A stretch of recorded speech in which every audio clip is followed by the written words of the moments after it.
반갑습니다. 오늘은 압살롬의 패배와 죽음에 대해서 함께 말씀을 나누겠습니다. 이 비즈니스 할 때 통용되는 말이 있지요. 그것은 피는 물보다 진하다. 그러나 돈은 피보다 더 진하다. 돈이 가진 위력이 얼마나 강한지 잘 보여주는 말입니다. 이 돈은 사상도 이념도 없습니다. 친구도 동지도 없고 심지어 가족도 없습니다. 돈이 무서운 위력을 떨칠 수 있는 것은 바로 인간의 욕망을 조종할 수 있는 그 힘이 돈에 들어있기 때문이지요. 우리는 욕망 그 자체를 나쁜 것이다 이렇게 말할 수는 없을 겁니다. 왜냐하면 이 선한 욕망은 개인과 사회의 발전과 문명을 일으키는 원동력으로 작용하기 때문이지요. 하지만 이 악한 욕망은 공든탑을 한순간에 무너뜨리고 파괴하는 핵폭탄과도 같은 위력을 떨치게 됩니다. 다윗 왕국을 무너뜨렸던 그것이 바로 다윗이 품었던 이 악한 욕망이었습니다. 다윗은 자신 안에 들끓고 있는 그 음욕을 이기지 못했습니다. 음욕은 훗날 이 간음죄로 발전을 했고 그 간음죄는 살인죄로 이어지게 됩니다. 죄는 다윗을 무너뜨린 것 그것으로 만족하지 않았고 자녀들에게로 들어가 그에게 파괴력을 행사하기 시작합니다. 다윗은 죄가 가진 파괴력을 실감하고 마땅히 죄를 다스리고 그 가정을 바로 세워야만 했습니다. 하지만 안타깝게도 그렇게 하지 못했습니다. 왕으로서는 공의롭게 통치했을지 모르지만 자녀들에 대해서는 아주 우유부단했습니다. 그 결과 죄악은 다윗의 가정과 그의 왕국을 파괴하고 무너뜨리게 됩니다.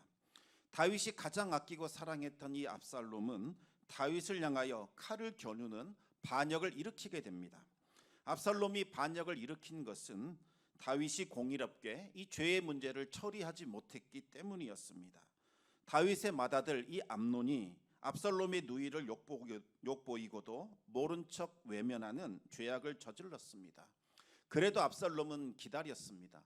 분명히 우리 아버지 다윗이 이 일을 아주 공의롭게 잘 처리해 줄 것이라고 기대했기 때문입니다. 암논의 죄를 물어서 반드시 징계를 하고 다말의 그 수치와 모든 부끄러움을 벗겨주어서 그 명예를 회복시켜 줄 것이라고 기대를 했던 겁니다. 하지만 다윗은 화내고 분노했을 뿐 그 다음 일을 진행하지 않았습니다. 그러자 피해자인 다말이 이제는 죄인이 되었습니다. 폐인처럼 숨어 지내는 그와 같은 삶을 살아가게 됩니다. 오히려 가해자인 암논은 아주 당당하게 아무런 징계도 받지 않고 평소처럼 웃고 다닙니다. 더군다나 다윗 역시 웃는 낯으로 자신의 맏아들 암논을 대했습니다. 그 모습을 본 압살롬은 피가 거꾸로 솟아오르는 분노를 느끼게 됩니다. 여러분, 이와 같은 일을 당할 때에 어떤 생각이 들까요? 첫 번째 드는 생각은 하나님은 없다, 정의는 죽었다, 이런 생각이 들지요. 하나님이 있는데 어찌 이런 일이 일어날 수 있단 말인가? 신앙이 극심하게 흔들리기 시작합니다. 더군다나 하나님을 신실하게 믿는 사람들로부터 이런 상처와 아픔을 겪게 된다면 신앙은 무너지게 되고 그 사람은 하나님을 떠나게 됩니다. 그 사람이 믿는 하나님 나는 절대로 믿지 않는다. 하나님을 대적하는 자로 살아가게 되지요. 하나님의 의로운 통치도 없고 공의로운 심판도 없다 이런 생각이 들면 내가 재판관이 되어야겠다 이런 마음이 듭니다. 내 힘으로 질서를 바로 세우겠다는 마음이 들지요. 압살롬은 재판장이 되기로 결심을 했습니다. 다말이 당했던 것 고스란히 암논에게 다 되갚아 줄 것이요. 다말의 고통을 외면한 아버지 다윗을 무너뜨리고 새로운 질서를 일으키겠다 결심을 하게 됩니다. 이 압살롬의 마음에는 증오, 분노심, 복수심이 자리 잡았습니다. 이제 사탄은 압살롬의 마음을 움켜쥐게 되었습니다. 여러분, 그러나 원수 갚는 것 이것은 사람의 몫이 아니라 하나님의 몫입니다. 재판장인 하나님께서 친히 원수를 갚아 주실 겁니다. 내가 직접 원수를 갚겠다는 것은 하나님을 믿지 못하는 불신앙이요, 하나님을 인정하지 않겠다는 겁니다. 하나님의 권한을 넘어서는 월권 행위이자 하나님을 모독하고 멸시하는 행위라고 할 수 있겠습니다. 만약 여러분 안에 누군가를 미워하고 보복하고자 하는 그와 같은 마음이 든다면 즉시 엎드려 기도하시기 바랍니다. 미움과 증오와 분노가 내 심령을 사로잡지 않도록 하나님께 빨리 내어드리시기 바랍니다. 내 심령에서 불타오르고 있는 그와 같은 모든 감정들 십자가로 가져가시기 바랍니다. 그리고 그리스도와 함께 모든 정욕과 모든 복수심을 십자가에 못 박으시기 바랍니다. 그리고 입술을 열어 즉시 축복하시기 바랍니다. 나를 업신여기는 사람, 나에게 상처 준 사람, 나를 핍박하는 사람, 그 사람을 축복하시기 바랍니다. 그러면 하나님께서 나의 기도를 들으시고 그 사람에게 친히 공의롭게 갚아 주실 겁니다. 그러면 그때 우리는 뭐라고 기도해야 되는 걸까요? 스데반이 했던 그 기도를 여러분도 드리시기 바랍니다. 스데반은 자신을 향하여 돌로 치는 사람들을 향하여 하나님께 중보 기도를 올려드렸습니다. 스데반은 돌에 맞아 머리가 다 깨졌고 온몸이 짓잉겨져서 이제 의식이 흐려졌습니다. 스데반은 마지막 하나님께 이런 기도를 드렸습니다. 너무나 고통스러워서 예수님의 이름을 부른 거지요. 주 예수여, 내 영혼을 받으시옵소서. 그렇게 마지막 눈을 감으려고 했습니다. 그런데 갑자기 스데반이 눈을 뜨고 다시 일어나 무릎을 꿇더니 온 힘을 짜내어 마지막 한마디의 기도를 하나님께 드리게 됩니다. 주여, 이 죄를 그들에게 돌리지 마옵소서. 그리고 나서 숨을 거두었습니다. 이것이 바로 선으로 악을 이기는 겁니다. 선으로 악을 이기려면 내 권리를 주장하지 않아야 합니다. 당한 대로 내가 되갚아줘야겠다, 이 마음을 내려놓으시기 바랍니다. 하나님께서 친히 갚아주실 때까지 우리는 끝까지 참고 기다리며 인내해야 합니다. 그렇게 해야 하나님이 심판주가 되셔서 친히 원수 갚으시는 그 하나님의 공의를 우리는 경험할 수 있게 됩니다. 하나님께서 주시는 의로운 승리와 하나님의 영광을 우리가 경험할 수 있게 되는 거지요. 하지만 압살롬은 그렇게 하지 않았습니다.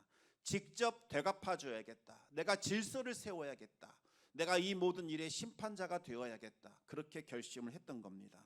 그렇게 해서 암논을 살해했습니다. 그리고 이제는 아버지 다윗을 대적하여 반역을 일으켰습니다. 그러나 여러분, 이것은 질서를 세우는 것이 아니라 보복행위에 불과합니다. 진리를 세우거나 이와 같은 방식으로 질서가 세워지는 것 결코 아닙니다. 피의 악순환만 불러올 뿐입니다. 하나님의 주권과 하나님의 통치를 거부하고 도리어 인륜과 모든 것을 저지르는 거슬리는 패악이라고 할 수 있겠습니다. 다윗은 압살롬이 반역을 일으켰다는 소문을 듣고 급히 예루살렘을 빠져나오게 됩니다. 불리하다고 판단해서 도주한 것이 아니라 이 일은 하나님이 나에게 주시는 경고요 징계라는 사실을 깨달았기 때문입니다. 이미 선지자 나단을 통해서 하나님께서 경고하셨는데 그 말씀이 떠올랐습니다. 그래서 다윗은 도주를 한 겁니다. 다윗은 지난날 그 욕정에 이끌렸던 것, 또 혈육의 정을 이기지 못하여 자녀들을 제대로 징계하지 못했고 다스리지 못했던 것, 그것을 기억하며 회개했습니다. 하나님의 공의로운 통치를 시행해야 할 왕이 자신의 본분을 다하지 못했던 것, 이것을 뉘우치기 위하여 왕의 자리를 떠나게 된 겁니다. 또다시 다윗에게 광야의 시간이 찾아왔습니다. 다윗은 지난날의 잘못을 돌아보며 울며 회개하기 시작을 합니다. 어디서부터 잘못된 걸까? 무엇 때문에 이런 일이 일어나게 된 걸까? 다윗은 한번 되짚어 봤습니다. 여러분, 이 광야는 하나님께 버림받고 방치되는 장소가 결코 아닙니다. 하나님께 더 가까이 나아가는 은혜와 회복의 장소요 시간입니다. 우리는 광야 한복판에 설 때야 우리 자신을 대면하게 됩니다. 우리 모습을 있는 그대로 볼 수 있게 됩니다. 그제야 하나님을 찾게 되고 하나님을 부르짖게 됩니다. 따라서 하나님은 택한 백성들을 훈련시킬 때 반드시 광야로 내보내십니다. 사람들과 단절되고 사람들과 끊어진 그 자리에서 하나님을 찾게 되고 하나님을 부르짖게 되고 하나님께 나아가게 되는 겁니다. 하나님은 광야를 통해서 다윗을 다시 회복시키셨고 그를 새롭게 빚어주셨습니다. 예루살렘을 점령한 이 압살롬은 이제 아히도벨의 모락에 따라 왕궁의 옥상에다가 장막을 치고 남겨진 다윗의 후궁을 범하기 시작을 합니다. 왕궁 옥상은 바로 죄가 저질렀던 바로 그 시작 장소입니다.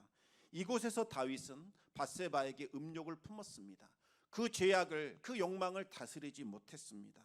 바로 이곳에서 모든 재앙과 모든 불행이 시작이 되었습니다. 바로 이곳에서 압살롬은 다윗의 후궁들 공개적으로 범하게 됩니다. 다윗이 얼마나 파렴치한 사람인가, 이것을 사람들에게 적나라하게 드러내는 겁니다. 이제는 내가 정의의 사도가 되었다. 다윗이 행했던 건 내가 지금 고스란히 갚아주고 있다. 나는 무너진 공의를 세우는 의로운 자다. 그렇게 자신을 떠벌리며 의로운 자로 연출을 하고 있는 겁니다. 압살롬은 절대로 다윗과 화해할 수 없고, 둘 중에 한 사람은 이제 죽어야 이 전쟁이 끝난다는 것을 확증해 버렸습니다. 이제 사람들은 다윗과 압살롬 중 한 사람을 선택해야 하지요. 다윗을 따라가지 않고 예루살렘에 남았던 이 사람들은 어쩔 수 없이 압살롬과 함께 해야만 했습니다. 그들은 살아남기 위하여 압살롬에게 붙었습니다. 다윗을 배반하게 됩니다. 압살롬은 이 아히도벨의 계략으로 인하여 수많은 사람들을 자신의 편으로 돌아올 수 있게 했습니다. 그리고 아히도벨이 또 제안을 합니다. 지금 당장 다윗을 추격해야 한다. 오늘 밤 안으로 그를 죽여야 한다. 12,000명이면 충분하다. 다윗은 이미 지쳤으니 오늘 밤 요단강을 건너지 못할 것이다. 내가 다윗만 급습해서 죽인다면 모든 사람은 다 도망칠 것이다. 또 남은 자들은 항복할 것이다. 이렇게 예측을 했습니다. 그러나 그 순간 하나님께서 이 사건에 개입해 주십니다. 압살롬의 판단을 흐려 놓으셨습니다. 아히도벨의 전략이 너무나 탁월하고 흠잡을 것이 없었지만 너무나 일이 쉽게 진행되는 것 같아서 압살롬의 마음에 두려움이 생긴 겁니다. 그래서 신중하게 이 일을 처리하기 위하여 후세를 불렀는데, 후세는 다윗이 심어놓은 신복이었습니다. 후세는 말합니다. 다윗은 탁월한 용사다. 분명히 함정을 파놓았을 것이다. 우리가 아무렇게나 무방비 상태로 다윗을 잡겠다고 들어간다면 오히려 그 함정에 빠져서 우리는 죽게 될 것이요, 패배했다는 소문이 널리 퍼지게 된다면 사람들의 민심은 다윗에게로 떠나게 될 것이다. 그렇게 경고를 했습니다. 그러면서 이렇게 말합니다. 그러지 말고 전면전을 치르자. 이스라엘 전역에 전쟁 소집령을 내려자. 할 수 있는 한 많은 군사들을 불러 모이자. 압살롬이 이미 인정받고 있기 때문에 구름대처럼 많은 사람들이 몰려들 것이다. 다윗은 수적인 열세를 극복하지 못하고 싸우기도 전에 성읍으로 도망칠 것이다.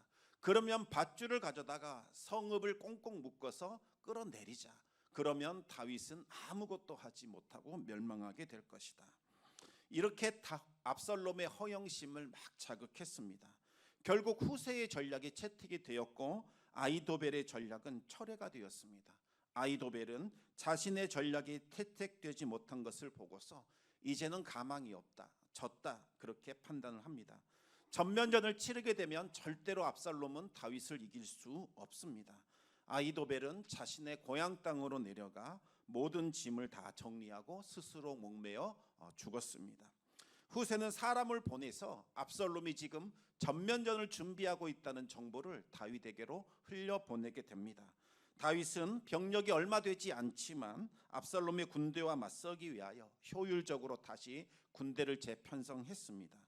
요압과 아비새와 이때 이 세 사람을 지휘관으로 세우고 또 군사를 3분의 1씩 나누어서 각 지휘관들에게 맡겼습니다. 요압은 평생토록 다윗과 함께 전쟁터를 누린 최고의 장수였습니다. 아비새는 요압의 동생인데 그 역시 용맹과 지략이 뛰어났습니다. 이때는 블레셋에서 아주 유명한 용사 중의 용사였는데 600명을 거느리고 망명을 했습니다. 이때는 존경하는 다윗과 함께 하고자 위험을 무릅쓰고 다윗을 따라 나섰습니다. 다윗은 요압과 또 아비새와 이때를 지휘관으로 세워서 세 개의 부대를 편성했습니다. 그렇게 전쟁을 준비합니다. 그리고 다윗은 나도 함께 전쟁터로 나가겠다, 강력한 의지를 내비칩니다. 내 생명을 아끼지 않고 내가 먼저 솔선수범하여 이 전쟁에 참여하겠다라는 의지를 보인 겁니다. 또 이 전쟁은 나의 잘못에서부터 비롯된 것이다. 내가 속죄하는 마음으로, 결자해지하는 마음으로 적극적인 자세로 그렇게 나아가기로 보였던 겁니다. 하지만 부하들이 극구 만류했습니다. 적들이 지금 노리는 사람은 다윗 한 사람밖에 없습니다. 이 전쟁의 특징은 다윗이 죽든지 압살롬이 죽든지 둘 중에 한 사람이 죽어야만 끝나는 전쟁입니다. 따라서 다른 병사들은 죽든지 도망치든지 적들은 상관하지 않습니다. 오직 다윗 그 한 사람에게만 집중이 될 겁니다.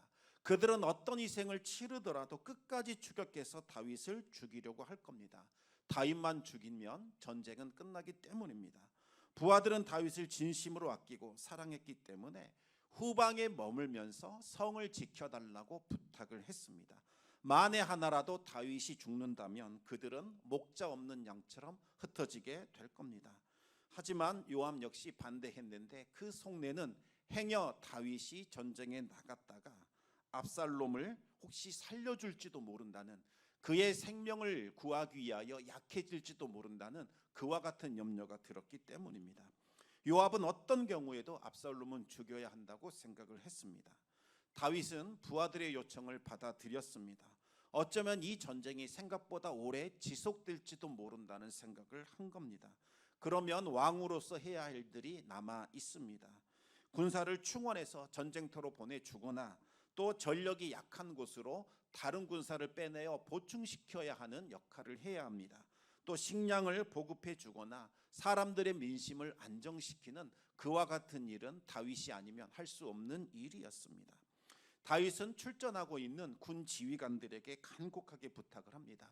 젊은 압살롬을 너그럽게 대해달라는 겁니다. 너그럽게 대해달라는 말은 부드럽게 좀 감싸주라는 의미이지요. 다윗은 이미 전쟁이 자기에게로 기울였다는 사실을 알고 있습니다. 이미 이 전쟁은 이제 다윗의 승리로 끝장이 났습니다. 비록 숫자상으로는 압살롬의 군대가 많을지 모르지만 전쟁의 잔뼈가 굵은 백전노장들을 이길 수는 없습니다. 다윗의 군대가 압살롬을 격파해서 압살롬을 사로잡을 때 제발 심하게 다루지 말아달라고 부탁을 한 거지요. 다윗은 이미 압살롬을 용서할 마음의 준비가 되어 있었습니다. 그러면서 다윗은 압살롬이라고 하지 않고 젊은 압살롬이라고 불렀습니다. 아직 압살롬을 정치적 반란자로 보는 것이 아니라 철부지 아들, 아직 미성숙한 아들로 생각하고 있는 겁니다. 압살롬이 아직 철이 들지 않아서 아버지에 대한 그 서운함이 가슴 깊이 못 박혀 있어서 앞뒤 가리지 않고 이런 짓을 벌이고 있는 것이라고 생각을 했던 겁니다. 설마 내 아들이 악한 마음 품고 반역을 일으킨 것은 아니라고 그렇게 굳게 믿었던 겁니다. 여러분, 이것이 바로 부모의 마음이지요. 압살롬은 아버지를 대항하여 왕자를 찬탈하려는 몹쓸 아들이었지만 그 아들마저도 끝까지 사랑해서 어떻게든지 이해해 보려고 하고 그 아들이 잘못될까 봐 걱정하고 염려하고 있습니다. 이것이 바로 아버지의 마음입니다. 비록 반역한 아들이라 할지라도 그 아들이 죽는 것을 보르니 차라리 내가 죽는 것이 낫겠다. 이것이 다윗의 마음이었습니다. 이 다윗의 말을 듣고 있노라면 어떤 이야기 하나가 생각이 납니다. 예전에도 잠깐 말씀드린 것 같은데 어떤 못된 아들이 있었습니다. 그런데 한 여자에게 완전히 빠졌습니다. 여자를 찾아가 계속해서 구애를 했지만 매번 거절을 당하게 됩니다. 그런데 하루는 그 여자가 한 가지 요청 들어주면 내가 너의 사랑을 받아들이겠다 이렇게 말을 합니다. 그 요청사항은 다름이 아닌 너의 어머니의 심장을 가져와라. 아주 섬뜩한 요청이었습니다. 그 말을 들은 아들은 여자에 빠져 있었기 때문에 고민도 하지 않고 집에 가 어머니의 심장을 꺼내서 손을 들고 그 여자에게로 달려갔습니다. 너무나 급하게 달린지라 발을 헛디뎌 넘어지게 되었고 어머니의 심장은 길에 내동댕이 치게 됩니다. 그 어머니의 심장이 아들을 향해서 말을 합니다. 얘야, 어디 다치지 않았느냐. 여러분, 이것이 어머니의 사랑입니다. 부모는 자녀에게 심장을 도려내는 것과 같은 배신과 아픔을 당하지만 끝까지 자녀들의 편에 서주고 자녀들을 걱정하고 염려해 준다는 거지요. 다윗의 이 마음을 통해서 우리는 또 하나님의 마음을 헤아려 볼 수 있습니다. 인간은 하나님을 떠나 스스로 하나님과 원수가 되는 그와 같은 길을 걸어갔습니다. 하지만 하나님은 여전히 그 인간을 잊지 못하십니다. 여전히 인간을 향하여 무한한 은혜와 한없는 자비를 베풀어 주십니다. 자신을 버리고 떠난 그 인간을 위해서 하나님은 독생자를 십자가 내어 주셨고 그 독생자를 믿는 자들에게는 구원의 은혜를 베풀어 주십니다. 다윗의 군대와 이제 압살롬의 군대는 에브라임 숲풀에서 서로 맞붙게 됩니다. 압살롬의 군대가 압도적으로 많았습니다. 처음에는 들판에서 전면전을 펼치는 것처럼 싸웠을 겁니다. 그러나 다윗의 군대가 패배한 것처럼 연기를 하면서 에브라임 숲으로 도망쳤을 겁니다. 압살롬의 군대는 이미 승리한 것처럼 그 마음이 들떠서 도취되어서 에브라임 숲으로 들어가게 됩니다. 하지만 이 에브라임 숲은 좁은 협곡과 가파른 벼랑과 늪이 있는 험한 지형이었습니다. 이곳에 들어오게 되면 더 이상 숫자는 무의미해지게 됩니다. 이 지형을 잘 알고 있는 사람들, 이 지형에 적합한 전술을 사용하는 군대가 승리를 거두게 되어 있습니다. 다윗의 군대는 전쟁 경험이 많았고 적절한 전략을 구사할 수 있는 그 능력 있는 지휘관들이 많았기 때문에 압살롬 군대를 상대로 손쉽게 승리할 수 있었습니다. 압살롬의 군대는 이 지형지물에 능숙한 다윗의 군대와 제대로 싸워보지도 못한 채 사방으로 흩어져 버렸습니다. 다윗의 군대가 추격하자 그들은 겁에 질려 벼랑에 떨어져 죽거나 늪에 빠져 죽었습니다. 전사한 사람만 2만 명이 넘었는데 칼에 맞아 죽은 사람들보다 수풀에서 목숨을 잃은 사람들이 더 많았습니다.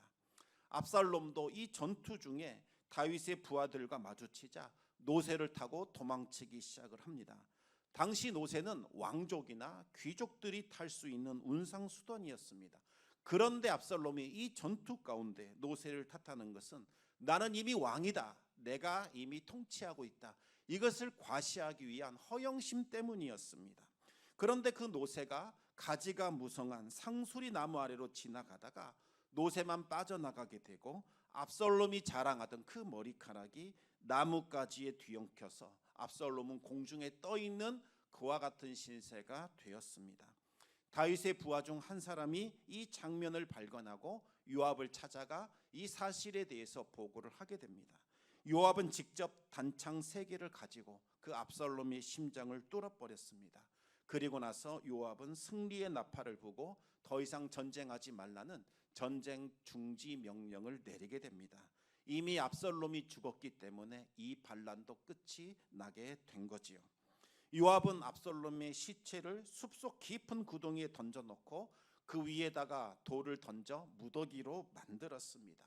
이스라엘의 자랑이요 기쁨이요 다윗의 영광이었던 압살롬은 나무에 매달려 죽임을 당했고 그의 무덤은 돌무더기가 되었습니다. 여러분, 나무에 달려 죽는다는 것, 그의 무덤이 돌무더기가 되었다는 것, 이것은 그의 죽음은 저주받은 죽음이었다는 것을 뜻합니다. 치욕스러운 죽음을 맞이하게 된 겁니다.